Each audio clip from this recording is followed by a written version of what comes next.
Conspiracy Radio, where we discuss the unidentified, the unexplainable, paranormal, conspiracies, and much more. Starring your host and co-host, Jenny Nicasio, Sean Kelly, and Jason Sledgehammer and Petro. Brought to you by UPRN Network. Now for your host, Jenny Nicasio.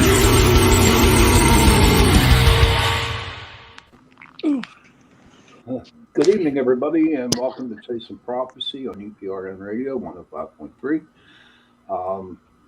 We're here on Tuesday nights, 9 to 11, and enjoy the show. Jason, how you doing? Good evening. Welcome to Chasing Prophecy for Torture Tuesday. I'm all right. How you doing, Sean? I'm hanging in there, brother. Just happy as a jaybird. Happy as a jaybird. You look like it. I am. I can see that smile just shining away. Damn straight. You also see the damn bald head and, stuff like that. It's setting your camera out of focus. Yeah, I know. My one that I bought, the good one, for some reason doesn't work. So I'm stuck using my laptop. And did you read the directions? Sure did. Said plug it in. It said plug it in. Hey, John, how are you doing tonight? Good, pretty good. I was riding my jet skis all over Pittsburgh today, up and down the rivers for a couple hours. Oh, really? Yeah, it was fun. It was a nice day to do some jet skiing, huh? Yeah, it was a little cool when I started, but then I got all sunburned. Yeah, I think it was like 54 this morning when I woke up. Yeah. Outside. I was like, oh my. But that's the thing about the Western PA is, I just opened all the windows. As soon as the sun goes down, you open all the windows. It's under 70 degrees. It's beautiful at night. Oh, my God, yeah. And then the next day it snows. Yeah. Well, we got nice summers here. It's the winter that's a little bit of a problem. But if you give it about 10 years, we'll be like Virginia with supposed global warming, which is another farce. Something I've noticed, I remember being a kid and there always being snow starting in like October, November, December, always, snow for Christmas. And, we're going back 20, 30 years or whatever. Now it's like, we're lucky if we get snow. Yeah. I saw it. It's been in October a couple of times where growing up in New York, I had never seen snow that early, but here there's been snow on the ground a couple of times for Halloween. Well, that one year, I think my son was like about 6 years old. We took him out trick or treat, and there was at least an inch of snow on the ground. Mm. Yeah, that was a cold one. And it wasn't the pretty snow with the nice little snowflakes. It was that wet, rainy one. You know what? I think I remember. I think I know exactly when you were talking about, because I remember being a kid and one Halloween, it was just snowing, and it was just that wet, nasty snow that just makes everybody miserable. Yeah, all the kids had their coats on top of their costumes. Well, let's start the show here. Our guests tonight are a couple ladies from the Steel City Ghost Hunters. Introduce yourselves. Kim? Hi, I'm Kim. Hi, Kim. I'm one of the investigators. Well, we all are. We don't really have a leader anymore. Well, welcome to the show, Kim. Thank you for coming on. Yeah. Thanks. And Heather? Hi, guys. I'm Heather, part of Steel City Ghost Hunters. We're missing two. One isn't feeling too well tonight, and the other one gets up early for work. So it's 7 o'clock's past our bedtime. So, do you guys run that Steel City Paracon? No. Mm-mm. Oh, okay. I wonder who runs that. Okay. I don't know. I'm trying to think. There's another. Jason, what's the name of the other Steel City group? We had them on our show one time. Oh, I can't think of it. Yeah, it must be them. Okay. That was a while ago. Yeah, that was There's a a long few. time There's Steel City Ghostbusters, Steel City Ghost Chasers. No. There's a few Steel City ones now. There's one. I think there are two guys that belong to it. I think that was it. Two guys. Oh, wow. Yeah. I'm not sure. I don't ride. I'm not. Been a while. The two guys, is that the Steel City Pride Con? Oh, no. I don't know. No, I don't know. Is there a Paracon this year? I don't know. You don't know? Girls, do you know? I'm not sure. Yeah. I know there was a couple down in West Virginia, but I'm not sure about here in Pittsburgh this year. Yeah, That was the one down the cemetery, right? Yeah. I see them on Facebook. It seems like after the event. I never seem to find out about it, before they take place. I wouldn't mind speaking at some of these events, but I find out about them afterwards. Would you get thrown out like you got thrown out of the church for speaking? No, the church didn't throw. Oh, you mean? Well, we completed the conference and they never invited us back. Will you catch on fire? They should have known better before they booked us. Oh, jeez. So, Kim, do you want to start us off? Tell us a little about you and what got you into ghost hunting? Yeah, sure. Born and raised in Pittsburgh. Always been into paranormal. I started seeing things when I was young, and just never really freaked me out like you would think that it would when you're, young and you see something you really shouldn't see. I just always found it very interesting and wanted to learn as much as I could about it. Mm-hmm. And just kind of dropped the subject because no one wanted to hear it. Like, oh yeah, it's your imagination, when you're a kid. And then, whenever I got older, watching all the ghost shows, excuse my cat, she likes watching all the ghost shows and everything. It was so interesting. And then, family members of mine actually formed the group back in 2010. And, we were talking one day at a family reunion and I said, will you please take me with you on one of your hunts? And I went and that was it. That was the end of it. It was 12 years ago. Wow. But, all things spooky, Mm-hmm. I love all of it. You love all of it? Yeah, I like the aspect of the creepy buildings, the architecture. I mean, we have more pictures of the, woodwork and architecture we do of anything else from the buildings that we, visit and stuff. Mm-hmm. The history of the buildings, the history of the people that are there, the whole entire thing is just fascinating to me. Mm-hmm.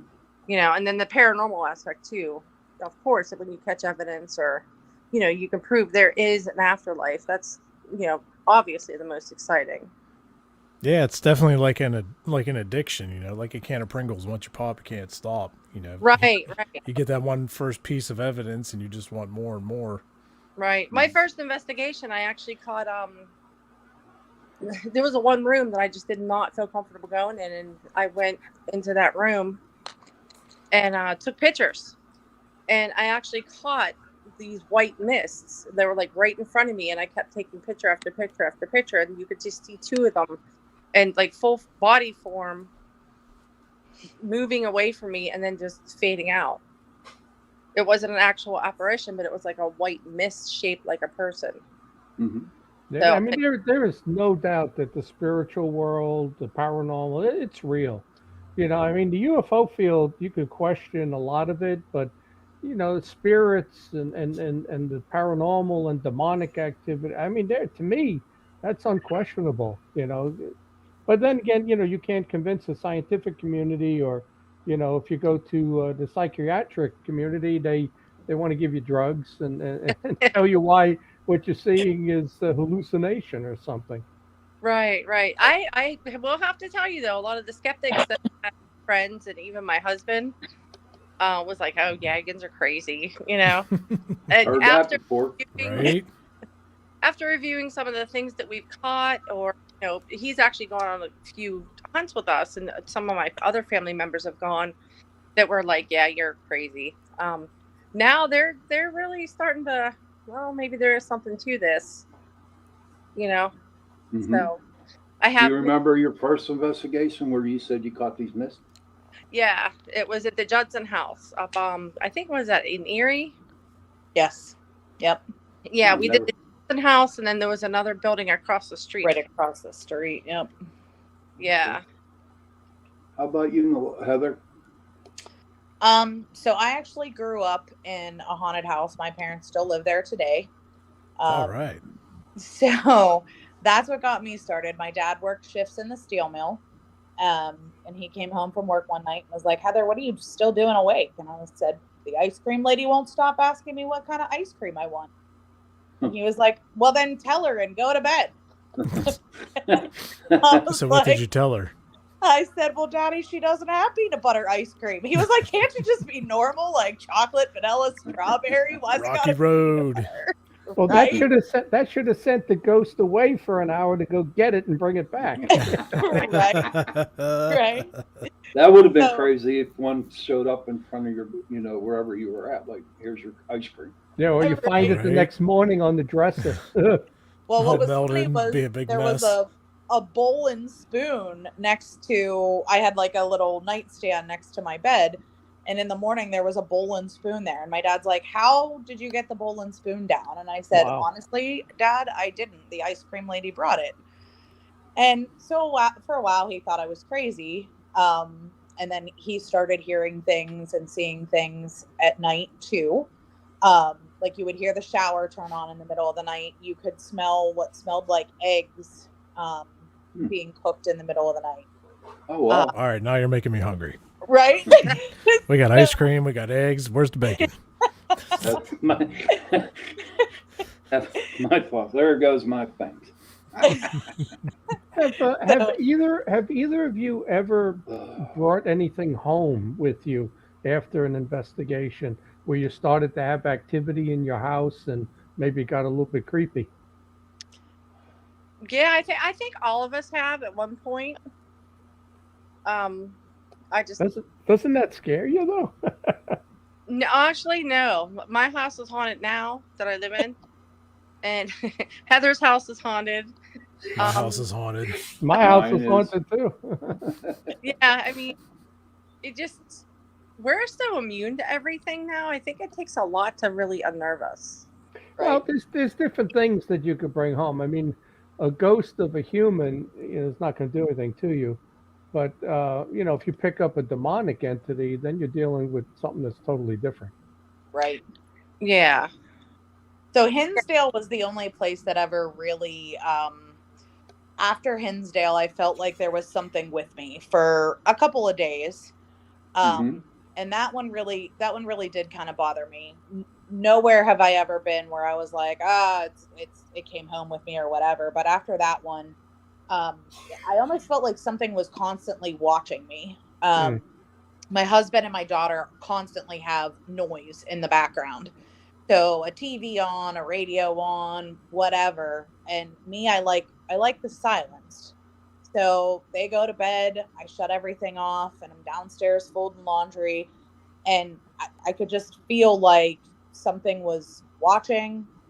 I ended up coming back upstairs, turning the TV on, went back downstairs to try to fold laundry, and I was like, forget it. I'm done. I'm going to bed. It is what it is. Whatever. You chill in the basement if you want, but I'm going to bed. Stay down there. Right? Yeah. We're actually heading to the Hinsdale house in September? September. I think it's September, yeah. Never been there. Pretty excited for it. Yeah. What can we be in store for? Like, what was the craziest stuff that happened there for you? Just be careful. Yep. We've had teams that had absolutely nothing happen at all. And then we've had teams that split up right after. It plays tricks with your mind. It can cause you to argue amongst yourselves. Yep. We walked in the door and literally 3 people on our team actually got sick and had to leave within seconds of going in the house. Wow. And they shook it off and came back in. The house was so heavy. It's such a thick, heavy feeling when you walk in there. Yeah. Okay. And it rains we never sleep on investigations. And I guess we started our investigation about 8. Yeah. By night, we were all so exhausted we had to lay down. We never sleep. And it'll just play tricks with your mind. It's rough. Now, did you catch any video EVPs or anything we really stood out? We actually have video.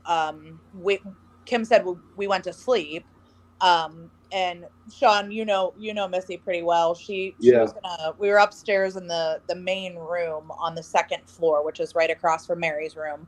So we had one investigator sleeping in Mary's room. I was sleeping right outside in the main room, and then Missy was going to sleep on the couch in the same room. She made it about 30 seconds and was like, Heather, move over. I'm getting in bed with you. I was like, all right, whatever. So, no, Sean, I will not share a bed with you. Don't even try. No. My secret to that is getting some melatonin. That's what I do at 3 a.m, and it's like, I'm tired. Leave me alone. I'll pop a melatonin, and boy, I'm out like the light. So I don't know what they're doing around me. I'm not cool. Right. Well, I do that. Well, it was funny because it felt like something lifted my leg, and Missy felt the same thing at the same time, and we actually hit legs in midair. So I kind of looked at her, she looked at me, and I was like, did something just lift your leg? She was like, yep. So it wasn't. That would be so awesome. Well, it was funny because the camera shut off up there, but it wasn't until years later, actually just recently, that we reviewed, we had caught a shadow downstairs where the other girls were sleeping. But in that same video, you actually see the shadow come across Loie, and then you see her pants being moved and her legs starting to raise. Ooh. But honestly, we didn't see that till maybe a year or two ago, Kim. We were like, what? How did we not see this before? We actually caught the shadow. There was 3 couches in the living room, and 3 of us girls were sleeping in the living room while they were upstairs. And we caught the shadow right away. We knew we had that morning because we were viewing right then and there. So we caught the shadow pop in the screen, pop back out, and then pop back in again. And so we knew it was in the living room with us when we were sleeping. But it wasn't until about a year ago we actually caught the leg lift with one of our other teammates, which was pretty cool because it validated, what they said with their legs getting lifted upstairs too. That's crazy. That's crazy. Now, when you were there at the Hinsdale, did you happen to investigate on the outside of the building and into the woods a little bit? Yes.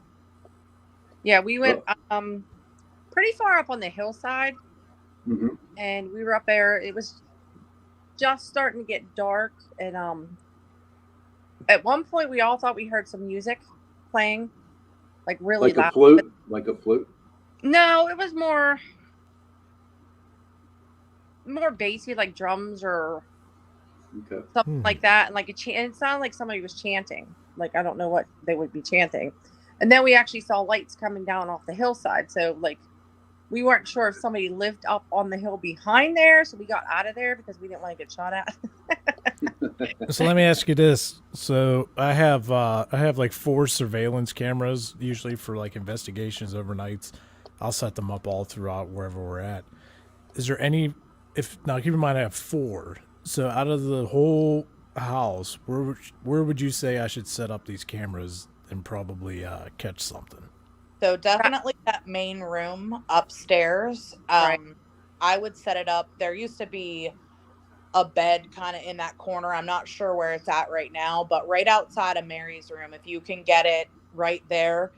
There were 3 of us up there, and we actually caught, it was like a small shadow coming up the stairs, like a small animal, like the size of a cat. And it came completely upstairs, and you could see it blacking out the baseboards, and then it manifested into a full shadow.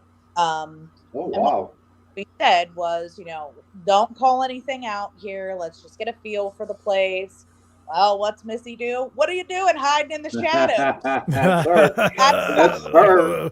I wonder who's grabbing your legs. Right? So all you see are 3 females stuck in a doorway all right, we're out. Yeah, she's a good one. She's a good girl. I mean, the place is so small. I mean, really tiny. I mean, there's going to be noise contamination. Yeah, that's the so one unfortunate part of a big group, small area kind of thing. Yep. Right. Yeah.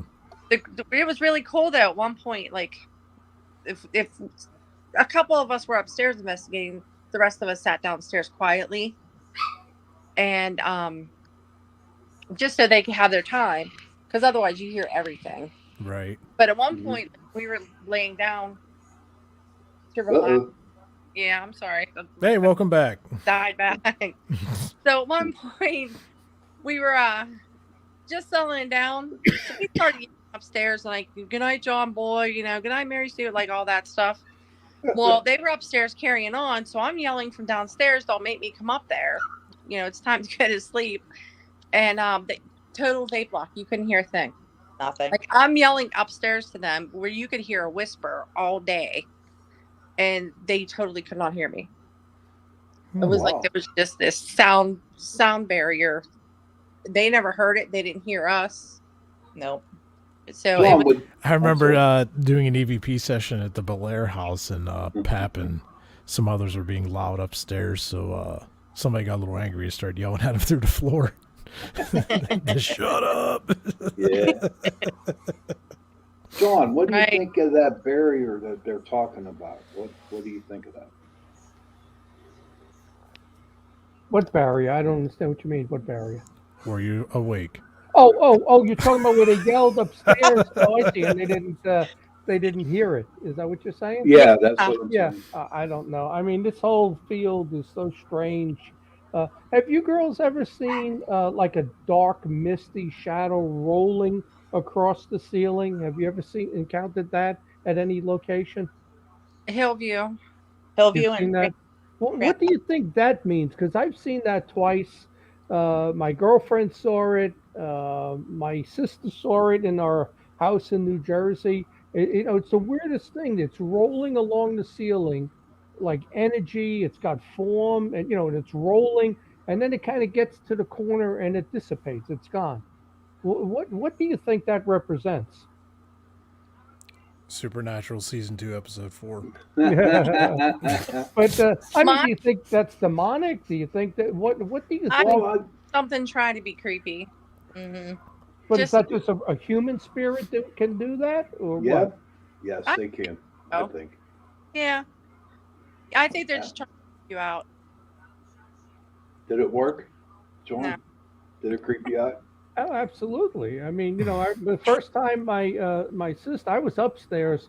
My sister and the whole family saw it in the living room rolling across the ceiling. They were screaming, "Come on down!" The time I got there, it was gone. And then twice I saw it. Once in that same Jersey house, and once here. It is the weirdest thing. My girlfriend and I were getting ready to go to bed. The night light was on, and she was putting cream on her legs and her feet and all of that. And all of a sudden, from the hallway, you see this thing roll into the room across the ceiling, and it's like it's rolling smoke, and it just we look at it saying, "What the hell is that?" And there's a night light on, so it can't be casting a shadow on the ceiling, And then it got above us, and we both I grabbed the sheets and pulled them up to my chin, and I looked at it. I said, "What is that?" We looked back, and it was gone. And then it happened again here in this house, and I mean, it's so pronounced, like smoke, and it's moving. It's like moving as it rolls, and it's very, very. It's weird. I've always wondered, is that a demonic entity? Does it represent something? My feelings on that are, I think energies start to manifest themselves, and wherever they're pulling energy from, it might not necessarily be, something where electric in the ceiling, right? So if that's where they're manifesting and that's where they're getting their strength, it could be them manifesting in that area. So I don't always go toward demonic to start. I just kind of get a feel for it before I think, okay, yeah, no, that could be not just paranormal, but more demonic, right? So do you think that is different from a shadow person that you see standing in your room, let's say? Or does it just manifest itself as different things, or are they two different types of entities and one's more to be concerned about? Well, I mean, think about it. You have things like shapeshifters.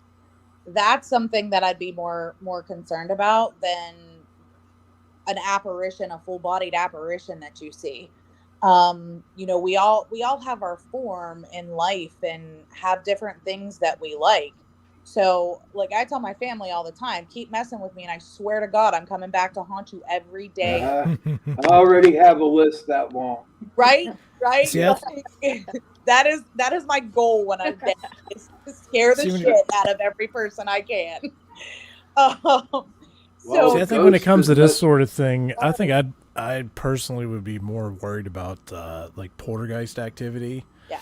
And one of the reasons I mentioned that is because we lived through that here at my house. We had poltergeist activity back in 2013, and it was just vicious. I won't go into the whole story because we don't have enough time for that. But seeing an apparition or a shadow man, we've all seen shadow figures and everything, and it's usually 98% of the time harmless, just residual energy or something.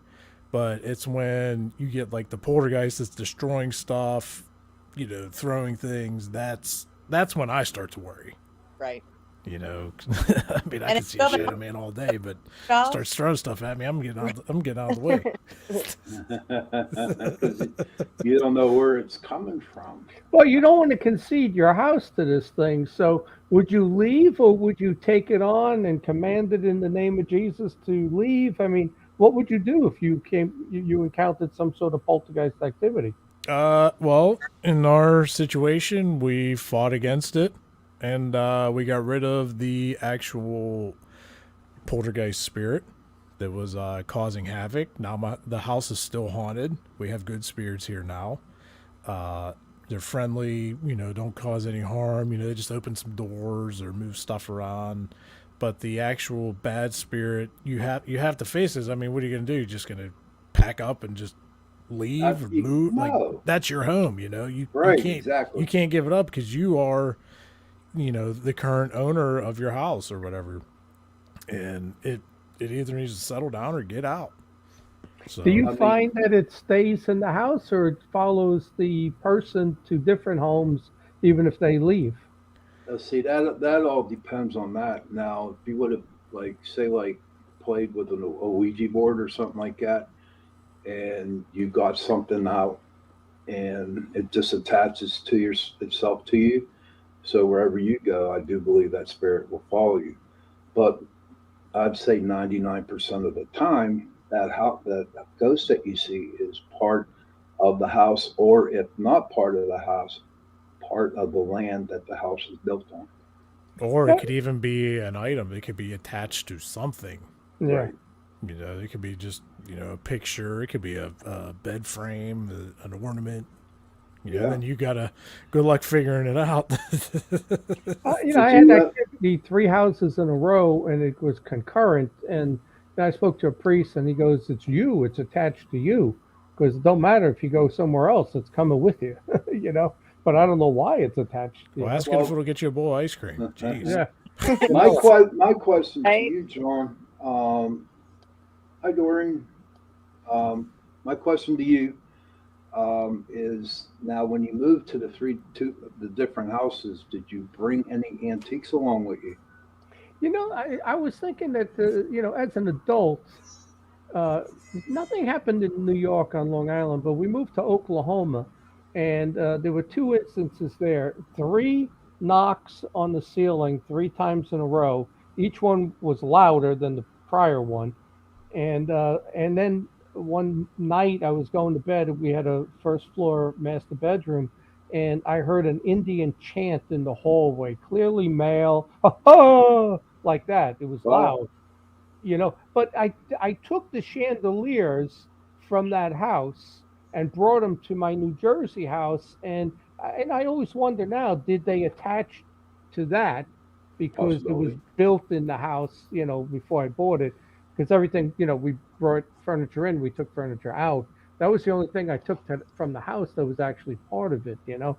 But the moment we moved into that New Jersey house, you know, I wonder, were those people practicing something, doing something? That was a full blown haunted poltergeist house. And I don't know if I brought it with me from Oklahoma, but you know, all we heard was three knocks three times and an Indian chant in the house. And they get to New Jersey and it's out of control. So I don't know. I don't know. I kind of think it was something probably else. mad at you for going to freaking New Jersey. Yeah, I didn't want to go there either. You know, I told my boss I don't want to go to New Jersey. I escaped New York, and I said, you know, you sent me to the Southwest. I loved it there, and you sent me back to New Jersey. I didn't want to go there. But Did you do any research to see if there was any potential like Indian burial grounds around? no, you know, the back property? then, I don't know. I was like 30 years old, and I was so busy at work. UPS is a tough place to work, and you know, and you know, I was an executive at an early age and had a lot of responsibility. And it was like, okay, this stuff's going on, but okay, I got to go to work.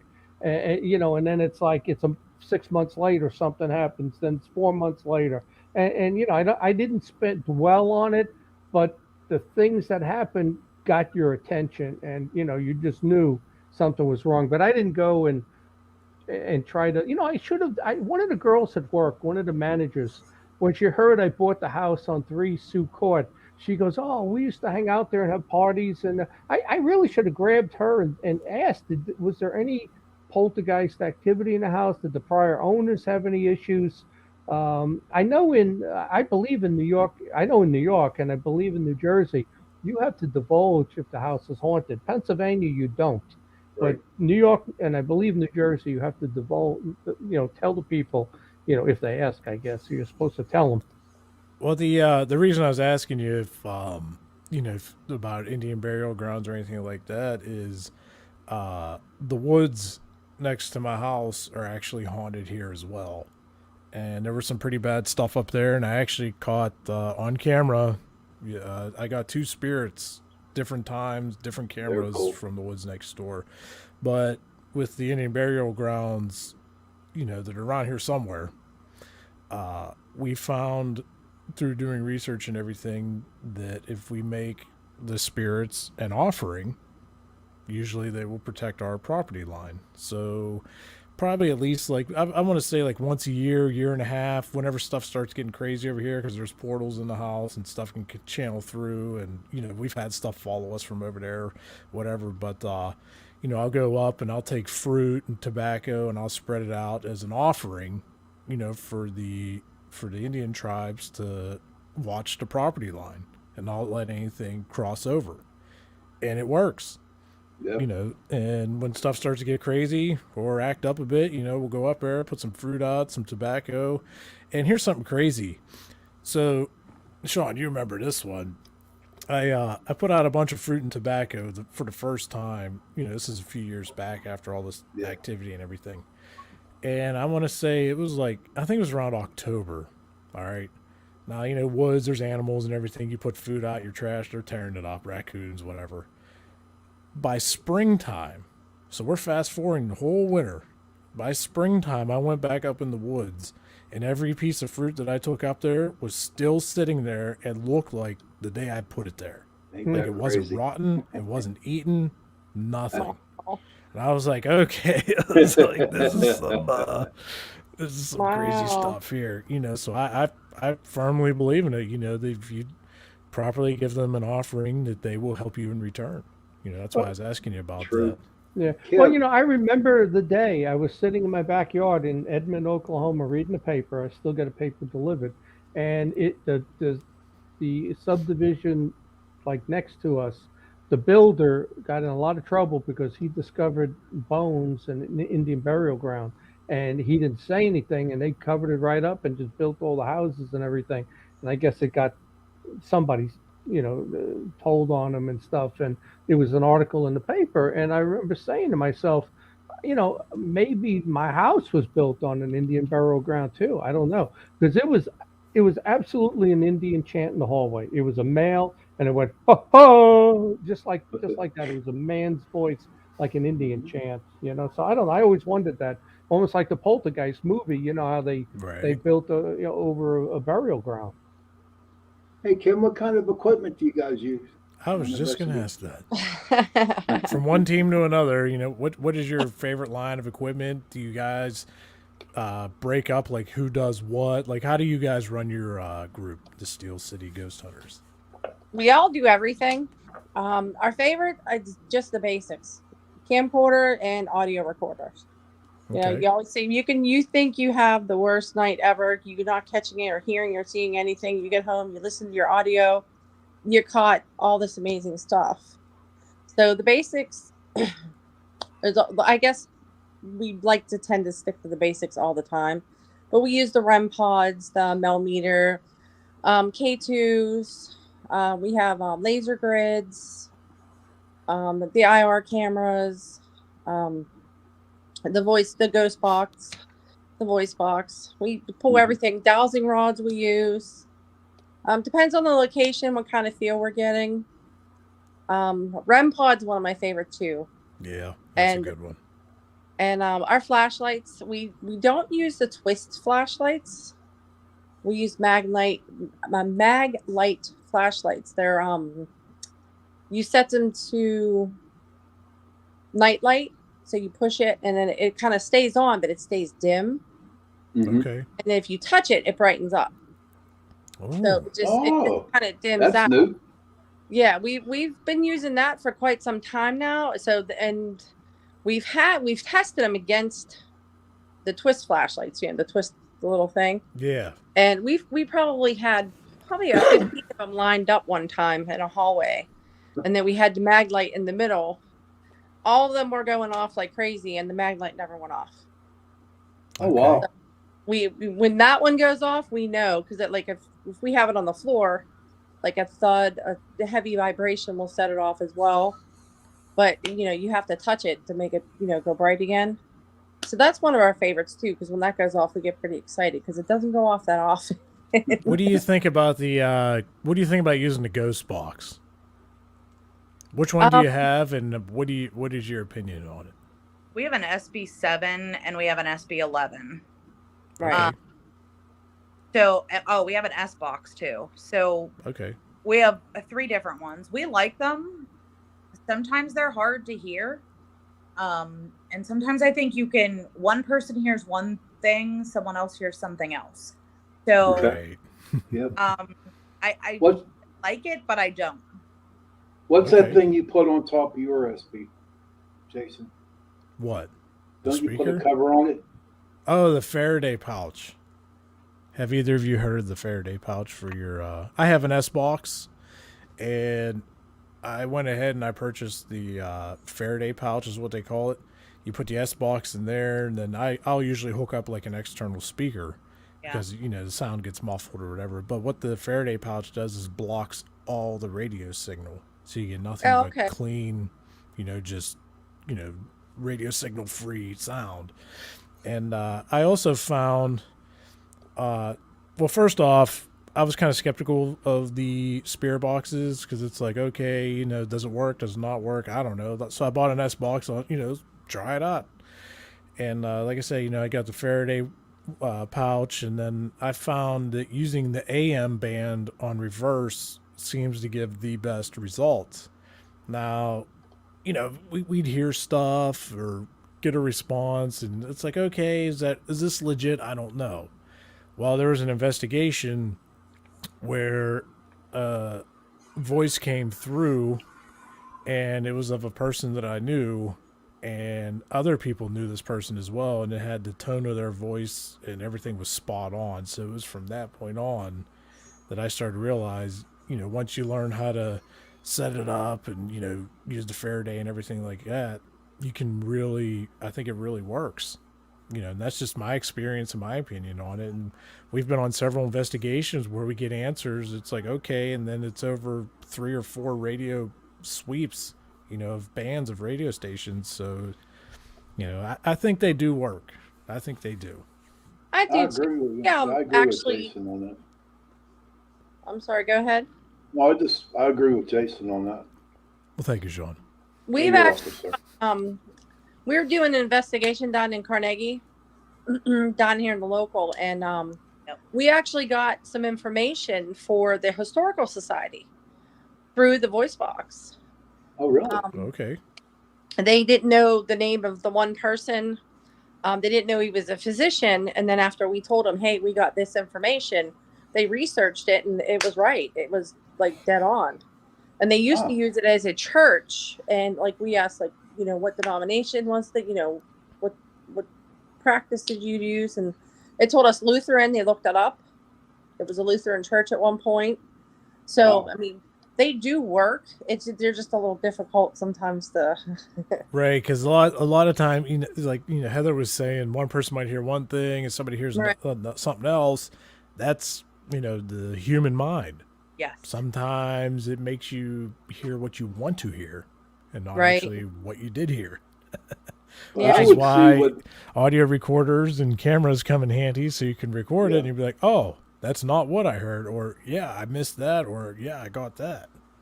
That's a good thing he said there, Jay. What do you guys do? Say, like, you hear something, Kim, and you hear something different, Heather. How do you guys come up with a conclusion on what it was? So Royal Rumble does a lot of the. He'll go back and he'll take out like background noise and things like that to bring it out so we can hear it. That we actually had that at Hillview one time, and we thought it said something completely different, and it was up in Jeffrey's wing. And when he put it on his speakers downstairs and drowned out the background noise, it was something completely and totally different. It was like dead bodies or something that we thought there. Out, it was like a last name, and we were like, what the hell, where did that even come from? It was funny. So you know, Kim and I were just talking about that the other day. Like, instead of, you know, we all review our own evidence and things, and we send it to each other, but we had talked about, you know, kind of doing like an evidence review night, so that, you know, Kim's got her information, I've got my information, we plug it in on the TV up here and we all listen to it and we watch it. Kim knows what she heard. All right, girls, what do you hear? Right? And then we can kind of talk about it. And if it is something that's questionable, we take it down, we pull it out, and see if we're able to kind of get more of a definitive rather than just, you know, go with inconclusive. Right. And always, too, when in doubt, throw it out. Yep. Yeah. Yep.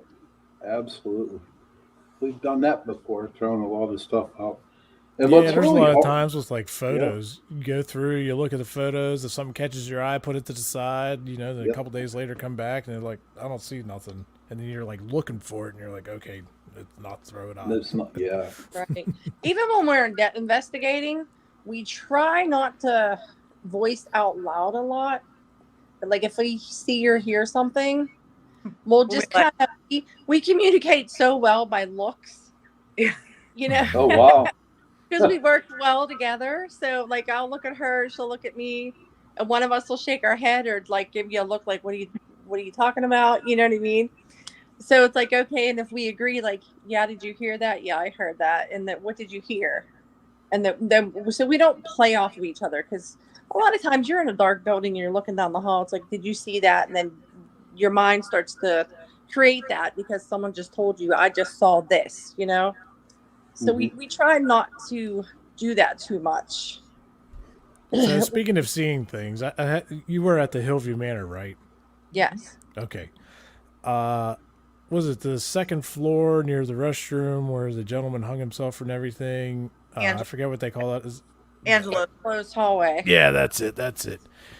Did you have any experience there or see anything, you know, around the witching hour, 2, 3 in the morning? And if so, what was it? So there's hooks on the shower curtains where the curtains used to be. We kept hearing that over and over and over again. We couldn't solidify what the noise was. And finally, one of our other investigators went up there and he was sitting by himself. This is when our team was a lot larger. And he was sitting up there by himself and the hooks moved. Oh, wow. And that's when we realized that it was the hooks that were making that noise, not something else. So that's one of them. And what have you Missy and I have heard. Missy, when bad things start to happen, it gets really creepy. I start to laugh. I can't help it, right? So like, there's heavy footsteps up there. It literally sounded like boots, like stomping down the hallway. And I just start laughing, and she's like, "Heather, shut up! This isn't laughing matter. Let's go take a break." And I was like, "Oh my god, what is wrong with you?" So whenever you guys go to do an investigation, I mean, when you first started, and not even through the whole night, are you like dead serious about it, or can you have fun with it? How do you guys like to do it? Both. I mean, we all have fun. We always. Okay. Yeah, you gotta have fun. I That's mean, the way I everybody look thinks at we're it. crazy, so I mean, you gotta have fun with it. If we're not getting tired, we're acting like ourselves, and then sometimes stuff starts to happen just because we're screwing around, and it's like, okay, they're not paying attention to us. Like, let's get them now, right? So yeah, that's all the time. So let me ask you this before we get too far past the Hillview Manor. Did you happen to see any creature-like thing in that hallway? I have to ask you. Not in that one. It was down near the cafeteria, actually. Right. And that's Okay, where can I you saw the describe- thing on the ceiling. Can you describe what you saw? Because I have a story about the place, and then there was another group that saw what I saw, at a completely different date, like 2 years apart or whatever. So I want to see what you saw. Go Kim, ahead. do you want that, or you want me to tell you? That's the thing. That's where I saw the thing crawling across the ceiling. Yeah. Mm-hmm. Coming from the back, where the big metal roll down door is. Like if you go to the back of the kitchen, Okay. it was crawling up towards the main. We call it the party room because we always sing and dance when we're in there. Now, what would you say it looked like? Can you describe it just vaguely? I'm really curious. I don't want to tell you what I saw till, It almost looked like an animal to Okay. me. And I watched it for a few minutes because it had like a longer face. Like, I don't want to say like a dog, but dog-like. Okay. What I saw. And that But like the longer. arms weren't close together. They were like kind of really far apart, like how a dog would crawl Yeah. if it was like hunched down. Okay. Okay. That's what I saw, and I've seen that there twice. Oh. All right. But in two different areas.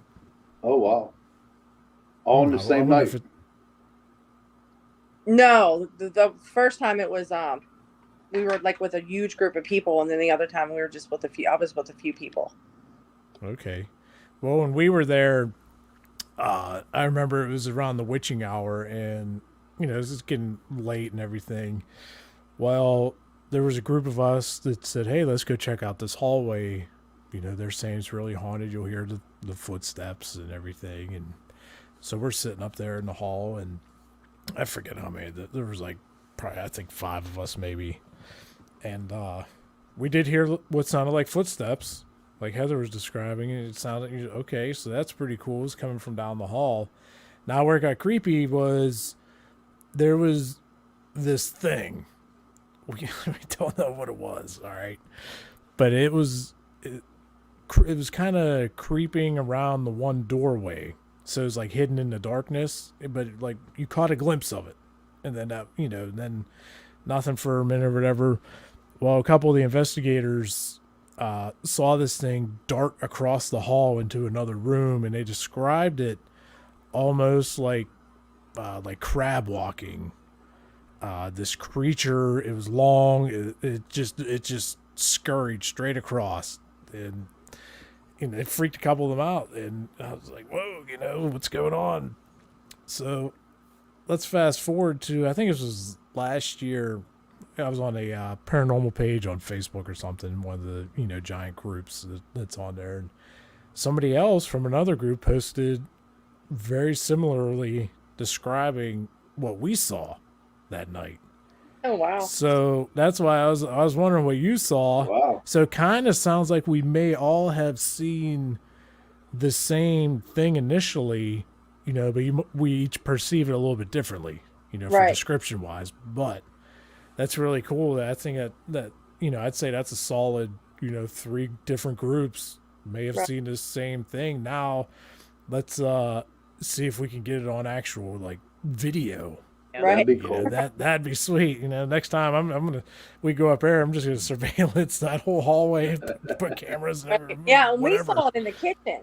Mm-hmm. So, I mean, it makes sense though because like the wide arms, like I said, like they were like really wide.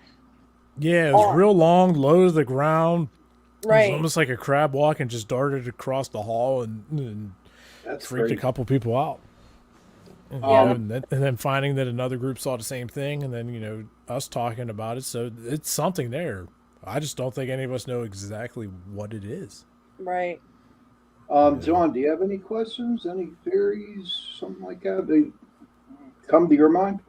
Well, my son in New Jersey, he was brushing his teeth. He was in the bathroom, and the cat was on the counter, and he saw this hairy creature, almost like Predator or something, but it was like long hair, like Cousin It, and he saw it walk across the hallway, and the cat turned and looked at it, and he saw it in the mirror, and so my question really, and the funny thing is, then years later, I wonder if that's years later or concurrently, because I'm living here and they're living in New Jersey.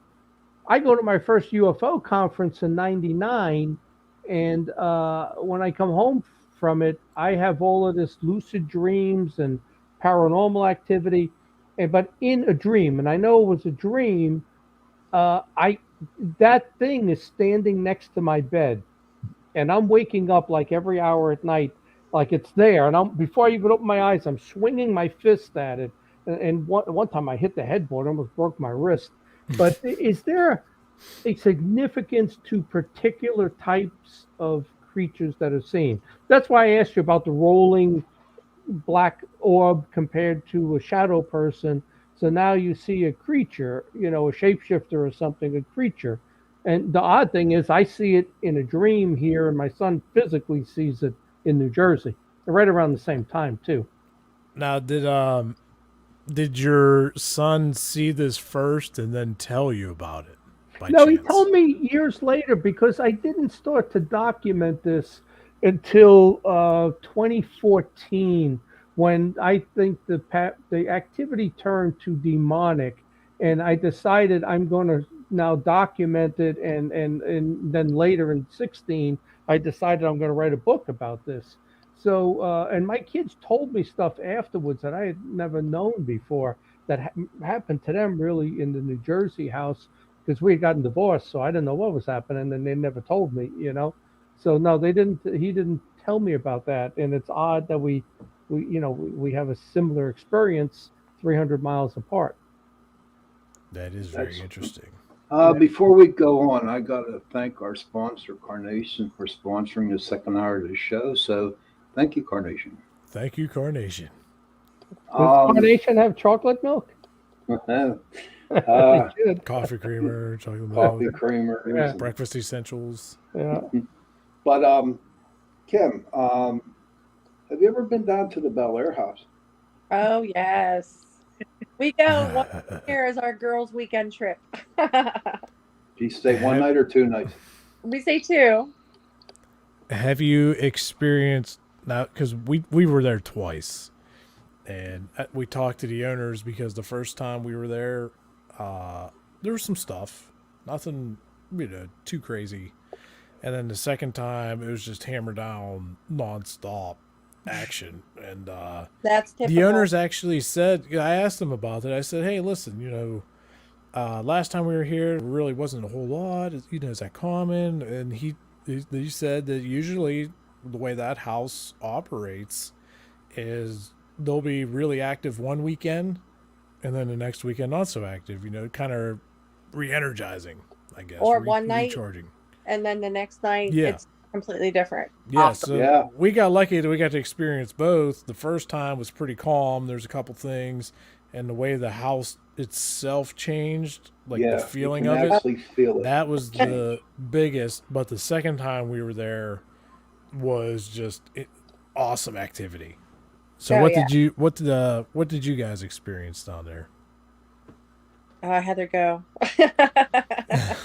So our last investigation, our one investigator, she's a little bit older, and we tell her all the time, like, she doesn't hear shit ever. She just doesn't hear it, right? And we were in the. It's funny because we always end up at the seance table for hours upon hours upon hours. And we were at the seance table. We were doing just a session. We had the camera set up. Kim was doing. We were doing the Estes method actually. So Kim was listening live. We had a thermal set up on the hallway towards the kitchen. Loie had her back directly to the altar kind of fireplace thing. Mm-hmm. And I was to Loie's left. Kim was to my left, and then Missy was on the other side. And all of a sudden, we started, for whatever reason, we found Alex upstairs in the, what is that, the altar room, in that middle bedroom. I think they called it the seance room.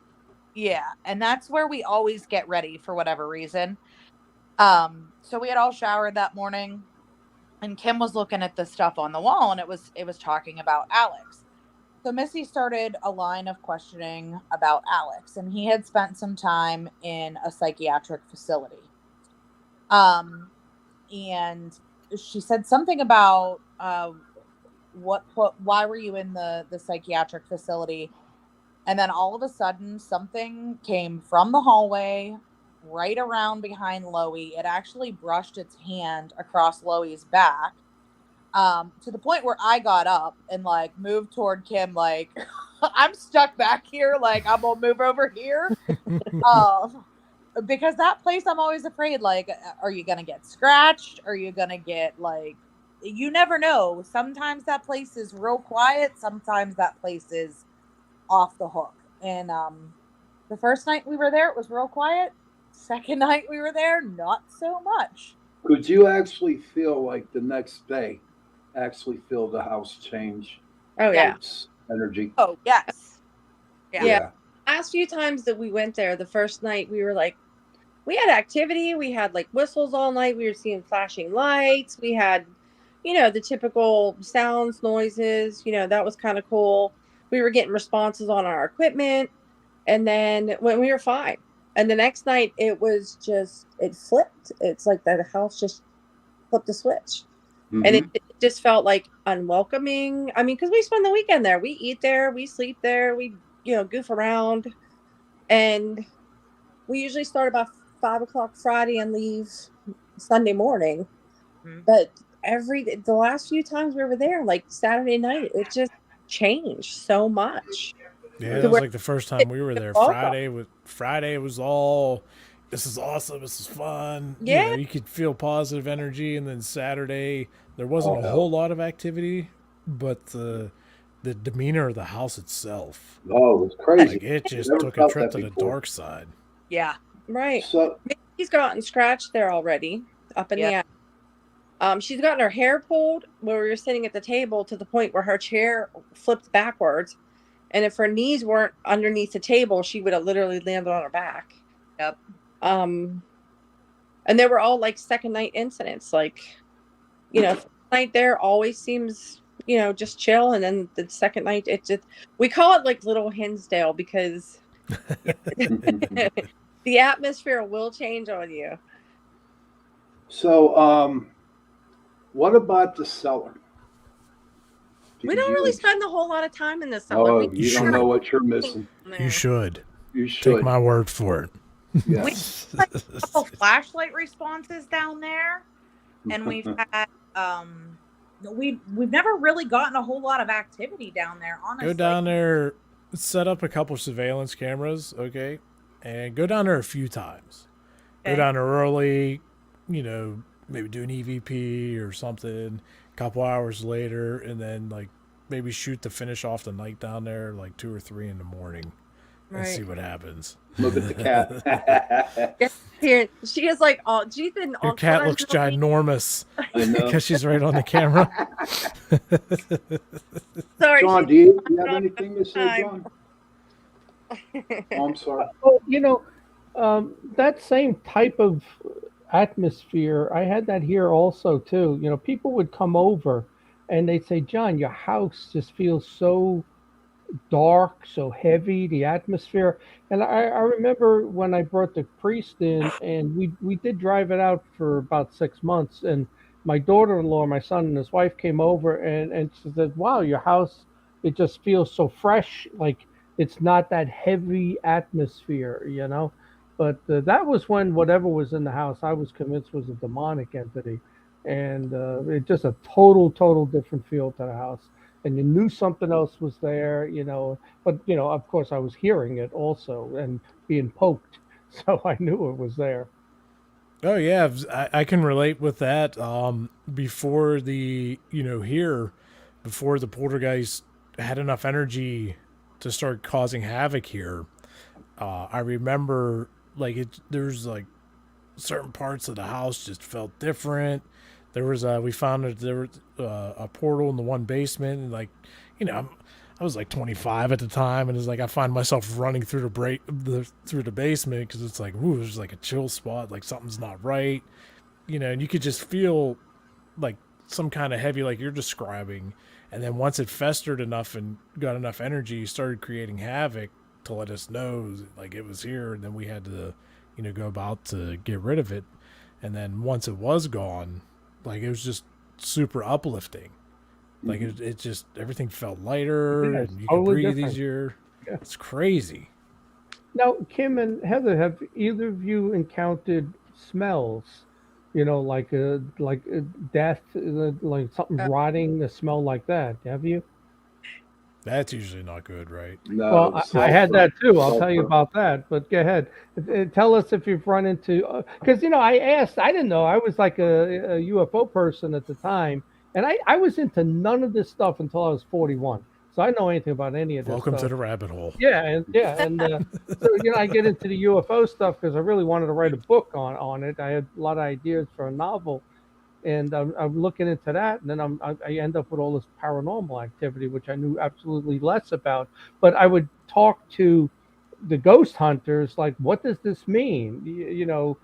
Brian Seach, and I can't think of the guy he does in Gettysburg. He does some of the tours. Him and his wife. He was an investigator for MUFON. And when I told them there were smells, they said, "You got a demon in the house," So usually like sulfur. Yeah, what's a sulfur, man? I didn't know if the dog did his business, but that was my first impression. And then there was a column in the hallway. Like you'd walk through it and you'd smell it. If I backed up a foot, I didn't smell anything. I move forward, I smell it. Back up, I don't smell it. And it was maybe like 2 feet wide, let's say, as I passed through. And your brain says, oh, the dog did his business in one of the bedrooms, right? And then I'm standing there going, this is not that. This is like a dead animal, like a rotting dead animal smell. So what do? I walk into the bathroom and I put the fan on, thinking whatever is there is going to get sucked out. And came back 3 hours later after watching the baseball game. It's still there, but only in that spot. And it came back twice more in July, and I think that initial time was in June, but 2 other times it came back, and it was right around my father's birthday in July. Same spot, same type of smell, but that was only there for 1 day. And then I didn't know. I called the gas company, and I had the guy come by for the furnace, and I said, "You got a gas leak or something?" But they. I guess gas, you don't smell it, or they put a perfumed odor to it or something. I don't remember. But the guy checked everything and says, you don't have any gas leaks in the house, So have you encountered that, Kim or Heather, where you have that rotten smell? Quite a few times. Like just our last investigation. It was like all different spots in the house all evening. It would be, you'd be in there 1 minute and it would be great. And you come back and a half an hour later and you would literally smell death. Jeez. So, wow. Greenville Manor. Noble So, Manor. Were we yeah. there? Noble Manor? Green Manor. Greenville, no. Yeah. No, we haven't been there. Oh, I go. have to check it out. Favor and take a trip. Again, does that signify anything to you that you encounter a rotting flesh smell? What does that mean? That's what I want to learn from this is what does that mean? Like the different shapes you see. What does it mean? What does a smell? Because I was told that means you got demonic activity. That's what I was told. I don't. That's what a lot of people interpret it as far Yeah. as I know. Now, with that burning flesh, right?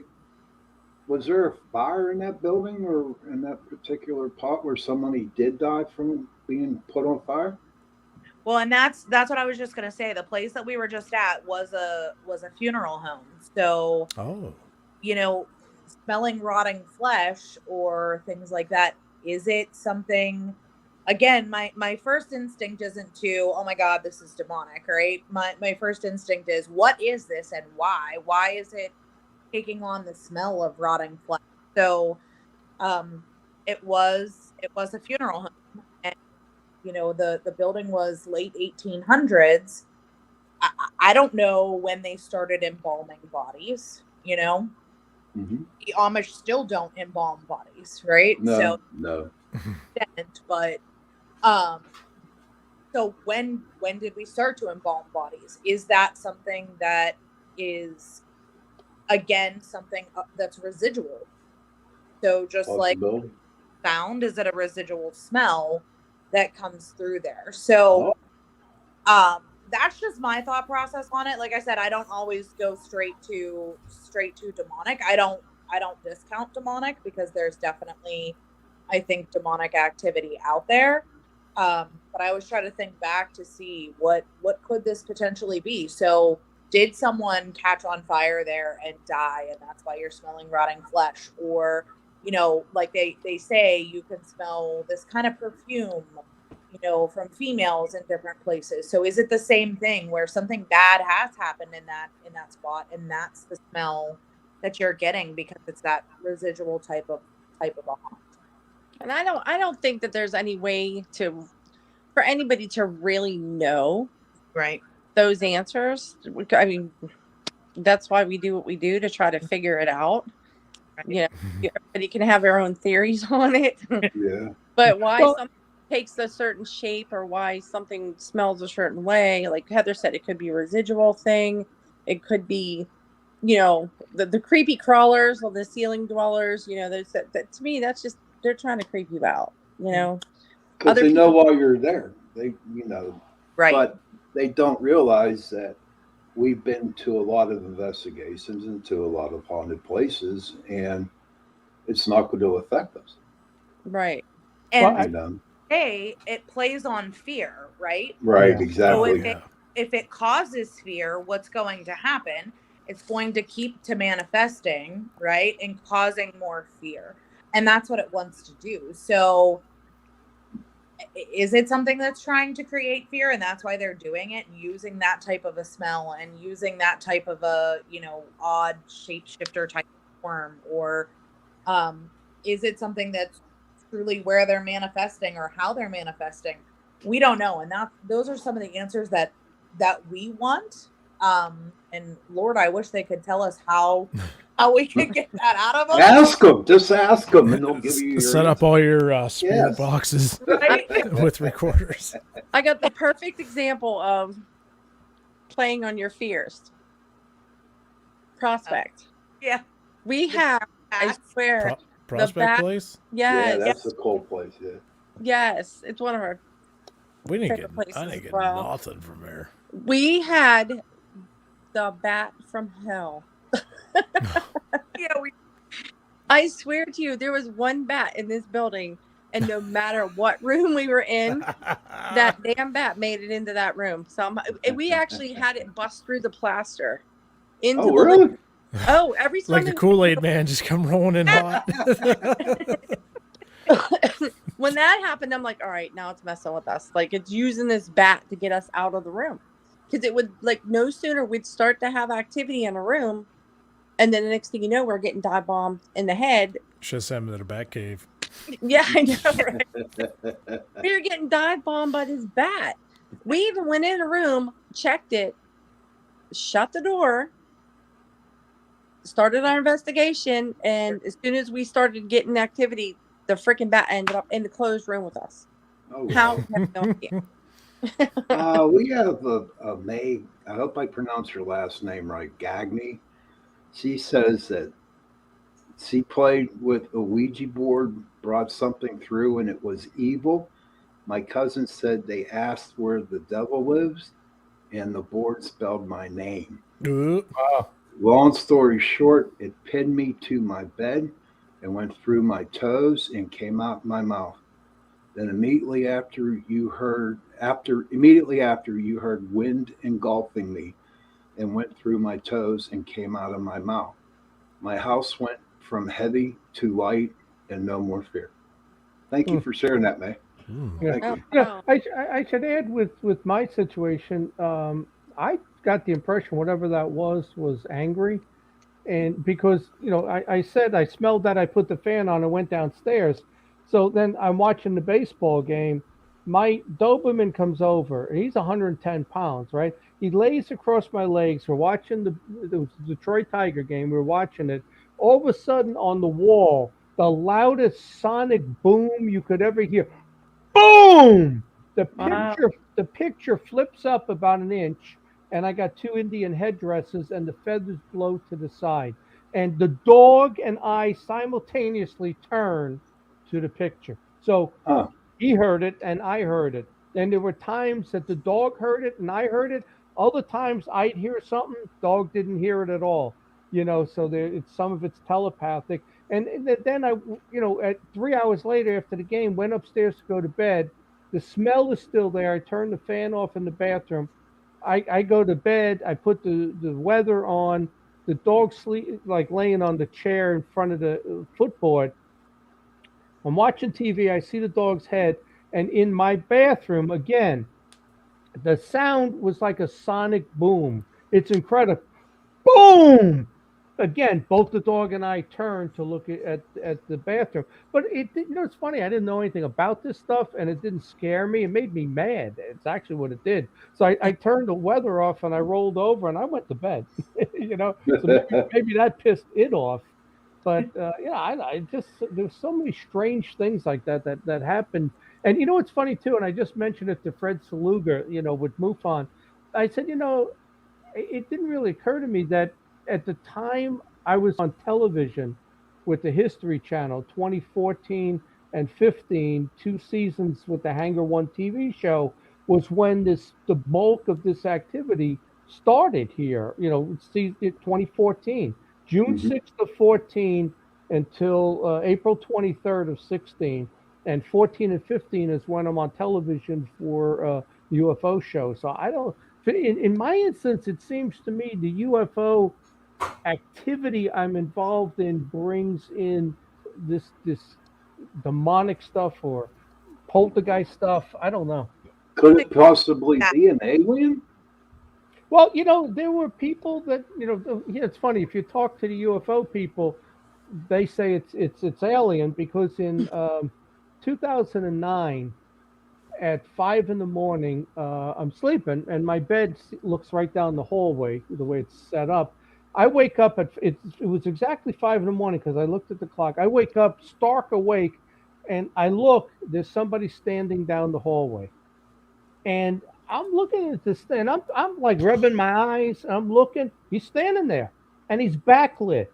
It's almost like the attic light was on. He's backlit. He's standing there like in a motion with his arms out to the side, like he was getting ready to turn and go up the stairs up through the attic for some reason.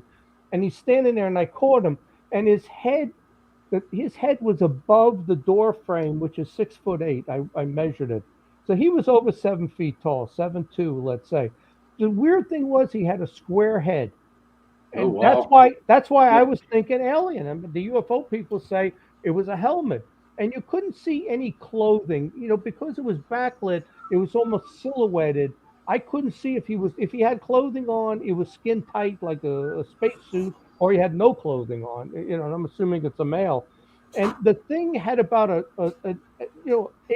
8 to 12 inch waist. So obviously it doesn't eat. I mean, it was the long arms, long legs, a square head, and a tiny little waist. You know, it was the weirdest thing that. So, and it's there. I crawled to the footboard, and I look, and I'm saying, okay, this is like 30 seconds into this, and he's still there. And I was taking kickboxing, and in my head, I said, step over the football, charge it, and hit it as hard as you can. I no sooner had that thought, and then another like voice in my head says, "You don't want to do that. That could be unsafe. Step Yeah. off the side of the bed and turn the light on." Well, of course I did that because I thought it was my thoughts telling me to do that, and I did that, and it was gone. And my Doberman sleeping in the hallway at the top of the stairs. I walked past them because I wanted to check, see if there were footprints on the rug. I walked back to my bed, go lay down. The dog never woke up. He never turned. You cannot walk past the dog and not have him turn and acknowledge you that you're there. But, you know, it's almost, so I don't know. It's almost like, you know, the alien stuff where one person's taken, the woman's taken, and the husband sleeps through it. Well, the dog slept through it. And dogs don't sleep through anything when you walk past them. So I don't know, you know, and the UFO people said, well, it had a square head. And then when I went back to my bed and I lay down, it seemed like there was a light outside that moved away. You could see it get dimmer and move away. So I don't know. You know, That's they say it's interesting. alien, but then to go along with that, in 2004, my girlfriend moves in. My kids are here for Thanksgiving. We all go to bed. I close the door. We hear somebody walking up and down the hallway. Now, the next morning, I asked the kids, they heard it. Matter of fact, my daughter said it was so creepy. She got out of her bed and slept in her brother's room with him. And they slept with the light on all night. They heard it. And when my girlfriend left for work at Levin Furniture, it was a Saturday, I got up to brush my teeth, and on my mirror, she uses a different bathroom. She uses the hallway bathroom, and I use the master bathroom. And on the hallway, there were two arms like this, 6 fingers, two arms, and when I measured it, it was 3 inches longer than my arm. So I'm 6 feet tall. If you measure it, 3, 6, 9, 12, puts it at over 7 feet, 7 feet tall. And I realized 6 years later, whatever put that on the mirror, and I have video of it and I have photographs of it, whatever put that, and when the arms were up, all you saw were the two bones. There was nothing in the middle, you know. And my girlfriend, when she came home, she took her makeup and dusted it so you could really see it. 6 fingers, the bones, longer than my arms from elbow to fingertip. And I cool to said, see. what I saw, whatever did that was in the house, pacing up and down the hallway. That's what I saw down the hallway. 5 years later in 2009, because that was over 7 feet tall with really long arms. So, I mean, it's strange as strange can be. So I don't know. I've moved away from the alien stuff to this is more interdimensional and spiritual or demonic is the way I look at it. So what is your opinions, these two ladies, on what I just told you? Oh, I was going They go hand in hand. What was that? I said, I think they kind of go hand in hand. Like, yeah, exactly. Skinwalker Ranch. I don't know if you watch Skinwalker Ranch and some of the other ones that are out there, but where there's paranormal activity, there's also UFO activity that they're getting, or vice versa, right? So how do we not know an interdimensional being isn't what's creating what we're calling paranormal activity? And, you know, same with, you know, just because it was a former being, was it a former human, or is it still a current being that we don't know what it is? Right. What's interesting? Yeah, okay. But I believe this is interdimensional. I personally don't believe there's life in space. I think it all is interdimensional. Right. But how do you view I've read so many stories, and I have a good friend, Joe Jordan, who was a MUFON country director in South Korea. He just moved back to Florida.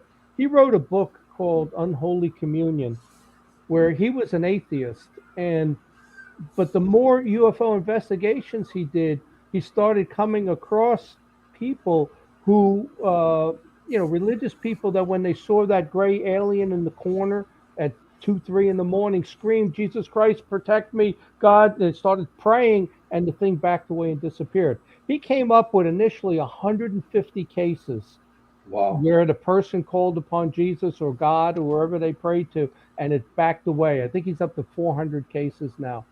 So, what is your view of the? I view the abduction and the craft as two different things.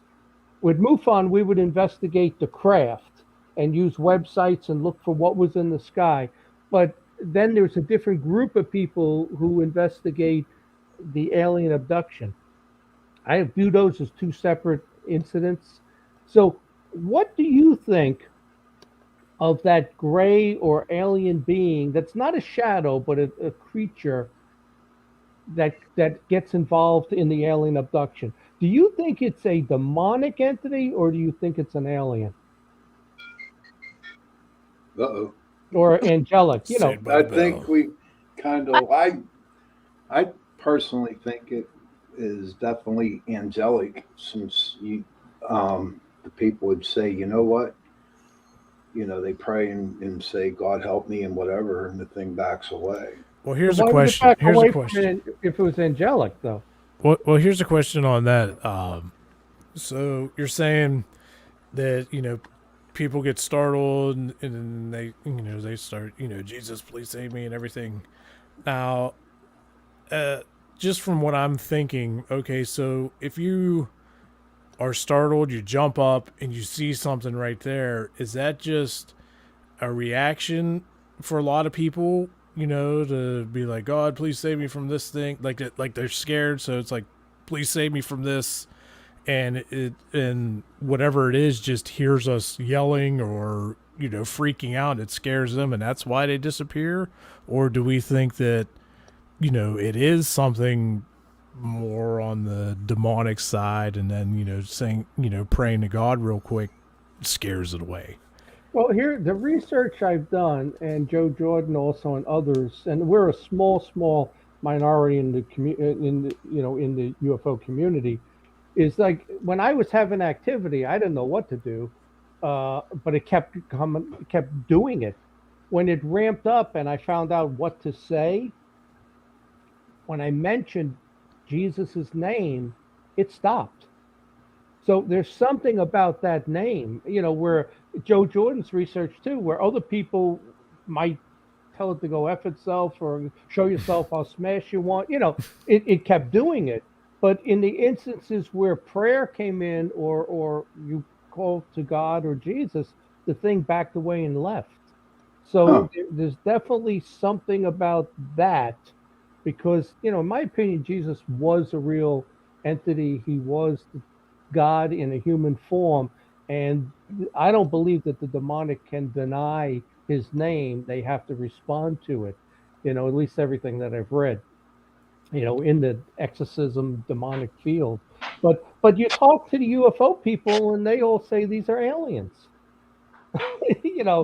And that's why I want to talk to the paranormal people and see what's your opinion. If you were investigating, somebody called you and said, well, I saw this like a gray alien, big head, big eyes, and it's there a couple of times a week at 3 in the morning, 2 in the morning, and it's there. I mean, do you view that as ghostly or alien? Good question. First, I would ask them which movies they watched for 4 days beforehand. Before they went to bed. But these things for people, it just it doesn't matter what you've watched, what you read, you're not hallucinating, because it goes on for long periods and it comes back, and sometimes it's intergenerational and stuff. Because my daughter and son have had similar experiences. But how do you view that? I think we're so programmed that you with that description, that we're programmed that's an alien. Just like you're programmed that's a cat, that's a dog. Yeah. So it would be really hard to kind of specify, well, yeah, that's paranormal, yeah, that's an alien, because how do we really even know without seeing them what an alien is? Mhm. You know, and ghosts, they're all beings to us. So I mean, I would just consider it some type of being, whether it be paranormal or alien. Alien, yeah. Well, the movies and the media have programmed us, like you said, to what an alien looks like. But in my research, I come across Aleister Crowley, who you all know, the self-proclaimed Antichrist, right? And in his Babylon calling ritual, whatever it was, he conjures up a creature called Lamb, and it is like a gray alien with the big head, spindly body, but it had normal side eyes. It didn't have the big eyes. But the first gray ever sketched, and he sketched it, was a gray from a demonic ritual. So They've also programmed us to not. They've also programmed us to not believe in aliens or paranormal or ghosts, right? So when you view that, one might view it as an alien, while another might view it as a demon, while another might view it as paranormal. But none of us know what it truly is. They're trying, they tried for so long to shut off UFO activity wasn't real. What you're Right. seeing is crazy. No, same with the paranormal community, right? Like the psychiatric world. Oh, you're nuts. Let me give you some drugs. You're hallucinating. Let's put you in a facility, right? Like, so it's the same thing. So do we know that that's an alien, or in your mind it might be an alien, but in someone else's mind it might be paranormal, just like a creeper on the wall, like we talked about earlier, right? Some people might view that as demonic, while others view that as paranormal. So I think it's kind of how we perceive things too, and kind of what you're familiar with. I start to think that if you really look into the demonic, that there's a lot of trickery involved. So, did they create the whole alien genre as a cover story? Like your best CIA writers who write a lot of this stuff.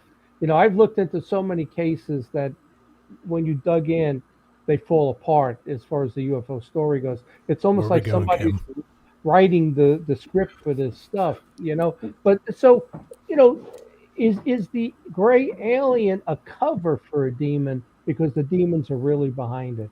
And I believe they're that smart. I've even gone as far as saying to people when they bring up there's cave drawings and petroglyphs and rock carvings of what would look like aliens and a craft in the sky. And I say, well, my mind works different. I look out 5-6 steps. I say, do you think that Satan could have planted that in the cave thousands of years ago because he's that smart, second most powerful being in the universe? Could he have planted that knowing that there will be a time when humans have technology and will believe that that's a flying craft and will fall for this deception? That And would be good for another story, buddy. yeah, Another that would be a show. great movie too. Yeah, right. Nobody's mind Ladies, works like mine when I look at these things. ladies, what is your ultimate investigation that you would like to go to and why? My house. South My Pittsburgh house. Hospital What's that? would be South Pittsburgh Hospital would be one, just because we've heard such amazing things about it, and I want to see if it would really scare us out of there.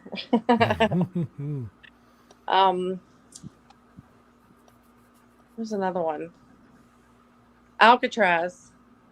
Yes. My bucket list. I'd really love to go investigate that.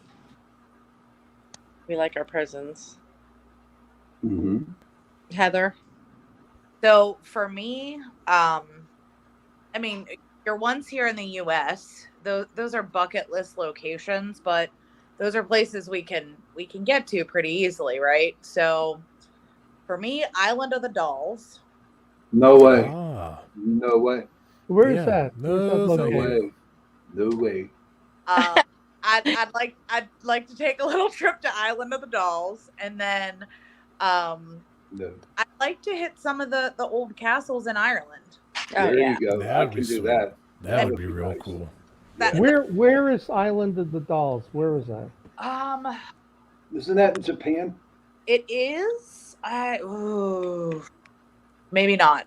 Ghost Adventures was there. Yeah, Mhm. we're Yeah, I there. remember seeing something on it. Everybody's nuts to go there. Dolls are so creepy.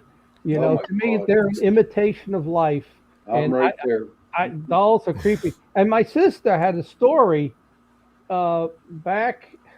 I had this lucid dream, and it was demonic, but I'm not going to go into that. I tell my sister, and she's at the same night that happened, she had this doll that was about 3 feet tall, and she will not tell me what happened. I don't know if it turned its head, it talked, it walked. She told me in the morning, take that and throw it away. And I took Annabelle? it, I threw it like an Annabelle doll. I'm telling you, I took it, and even to this day, and she knows all the paranormal stuff that's happened to me. I ask her, what did the doll do? She goes, John, I do not want to discuss it. I don't want to think about it. It did something. And this was like her favorite doll. You know, she was like 10 years old, you know, and I was 16, which is exactly what the ages were. And it did something. And to me, dolls, you know, I never bought my kids dolls. I thought they were like too much of an imitation of life, you know? So do you Yeah. think that's why you still have paranormal activity? Well, you know, I didn't go. This started to me at a very young age, and then there was a period where nothing happened during really getting married in college and buying a house and kids. There was 15 years of nothing, you know. But for me, as a kid, it was always there. From something grabbing my feet to lucid dreams, you know, to an out of body experience, and then nothing from. 16 to 30, 31 or so. There was nothing during those adult years of being married and having kids, you know. And then we moved to Oklahoma. We were supposed to move to Spain, and my wife wouldn't go, so they punished me and sent me to Oklahoma City, and something started over there, you know. So, what would you tell a beginner who wants to get into ghost hunting? What would your suggestion be to them? Would you take them out on an investigation? Find a team that you trust. Right. Okay. And Very then- important. You want to always know that your teammates got your back. They're not going to leave you. Something happens. You Or maybe leave you. As change soon as we get there, I'm gone. See ya. Jason, do you have anything to say? I wanted to ask Kim and Heather, do you do any residential houses, or do you just kind of do like historical places for your investigations? So we do some residential. I have a couple friends, and those are actually 2 open cases still that we've been to a couple of times. We've also been to some residential. We've kind of steered away from some of them due to some of the crazies and or nastiness that we encountered. Yeah, if we know the person well enough, Yeah.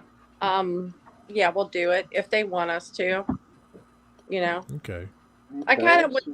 really want to do that to somebody I know, because sometimes you can stir things up a little bit, make it worse. You know. Right. Yes, exactly.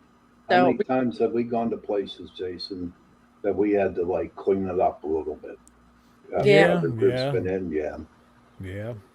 So, do you like the ghost TV shows? Oh yeah. Some. Who's your favorite? Right now, Destination Fear. That's a good one. That's a good one. Yeah. Yeah. We were watching that. That's I definitely a kind good of one. like them. I'm still a Ghost Adventures fan too. Okay. Gotta love them. Portals to Hell. Yeah. Oh, okay. I He's love- interesting. See, I He's think on interesting. Portals to Hell, they need to show more of the actual investigating. I agree. It's like too much story. Like, yeah, like give us some story, but within that hour show or whatever, like do some investigating. Right. Not just like one room. Yeah. Okay, 3 minutes passed. Oh my God, this is what we got the whole night. Like, I want to see I- something. I think That was Ozzy's son, right? Holter Yeah. file. What's that, Kim? The history part of the Holter files. Yeah. Oh yeah. Oh, I- yeah. Yeah. Very good. There goes Kitty making an appearance again. Yeah, I like Terror in the Woods and that Haunted Hospitals, but they kind of went off a year or two ago. I kind of prefer the story, the documentary, and stuff more than really, I hate to say it, investigators doing all the talking. Is I like to see more of the documentation and reenactment, I guess, of the story. That's pretty interesting. Yeah, I like that too. So what would you do if you were on a hunt and it got out of hand? Like you see in some of these shows, they start getting scratched, pushed. If let's say it got out of hand, what would you do? That's where it comes back to trusting your team, right? So several of us on the team have been scratched, myself included. And as long as you have your team's back and truly know each other and how to handle them, I think you're okay. But again, you see some of these things where they feel like they're being possessed or their body's been taken over. We were just at Ohio State Reformatory in May. And there was one area, and it was bizarre because it was cold, but at one point I was hot, and then another point I was so cold I couldn't even, it was bizarre. And then I was sick. Like I just didn't feel right. But it wasn't anything that was like we couldn't handle. It was all right, let's take a walk outside, get some fresh air, make sure everybody's feeling okay, and you go back to it, right? So that's knowing your team and knowing your friends or your teammates that you're working with and saying, okay, Heather's not right or Kim's not right. Like we need to get them out of there and get the situation handled. Right. But we've only had one situation at the Bel Air house where we actually got out of Dodge early. Yep. Like, yeah, Please do tell. it got a little too thick, a little bit too heavy, and we actually called it quits in the middle of the night. And Okay. we still had about 12 hours left. Yeah, we- Jeez. So is there a local? Let's say it followed one of you home, and started throwing dishes around, grabbed your ankles and dragged you down the hallway like you see in movies. You got some big What problems is if that happens. what is Plan B? Is there a local exorcist? Somebody? What would you do in the worst case scenario? Who would you call? Is there someone that you could recommend when it gets real demonic and beyond your abilities? Hell yeah, Priest. Pittsburgh Paranormal. Like But I'm saying that let's say it's beyond what you guys have dealt with. Is there and you feel you need a priest or an exorcist at this point to exorcise the property or whatever? Is there somebody that you have on your list that you would call? we do have friends. I have a friend actually that is a priest, so I would start with him. But we have friends outside of the state also that are pretty close with some priests. So if I needed to, I would absolutely call a priest. Yeah. Now, have you ever encountered a situation where you have a priest come in, bless the house, everything of that nature, and take notice that for a while things may calm down, and then a few weeks later it just really, really ramps up? If you had any issues like that? I've never had my house blessed or anything, but we just did some remodeling here. Uh-oh. Oh, that There My you house go. is 100 years old, so we took out some walls, widened Uh-huh. some ways, did some things. You might be investigating your house. Oh, my husband already said to the girls, like, hey, I think I want you guys to come over and find out what's on my porch, because I'm not a huge orb believer, but and neither is Kim. But when I send these videos and I tell you, like, you literally can see right through it. It's not a bug. It's not moving. It is moving. It's not your typical orb. Right. So it's very different what's happening on my porch, and you could see it actually comes through like my living room wall and out onto my porch, and then comes back into the house as he pleases. And I say he because I think it's either my father-in-law or the previous owner of this house. We're just not sure which one right now. However, so I've never had the house blessed, but I do have sage here, and I'm going to have someone else cleanse the house, and us as well. So, Well, You know, we're getting close. We're getting close to the end of the show. Any last words? Nice knowing you, Sean. Nice knowing you too. Okay, well, thank you for having us on, for sure. Okay.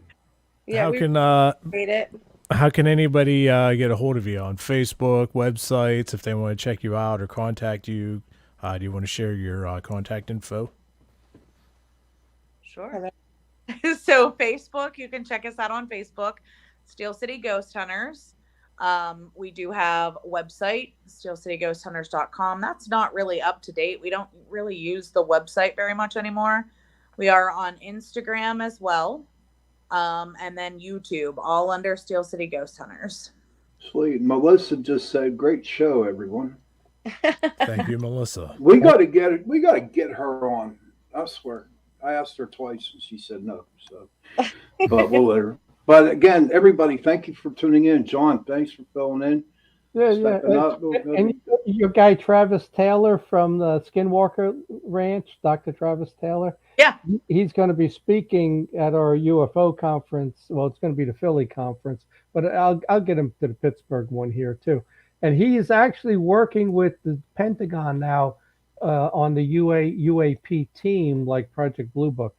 So it'd be interesting. We're going to get him. We'll get him at both conferences. I'd love to see him. I follow him on social media and stuff too. I that's one of my favorite shows. So You just like his Texas accent.